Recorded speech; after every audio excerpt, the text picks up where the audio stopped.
நமது பிளாட்டில் கொய்யா செடியில் காய்ச்ச கொய்யாக்கா எவ்வளோ பெருசாக இருக்குது பாருங்கள். வால் கொய்யா சூப்பராக இருக்குது.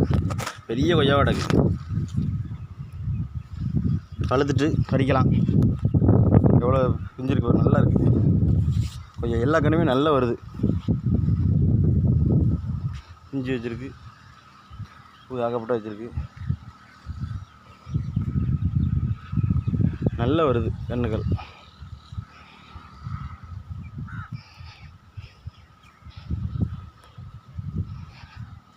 அது நாட்டு கொய்யா,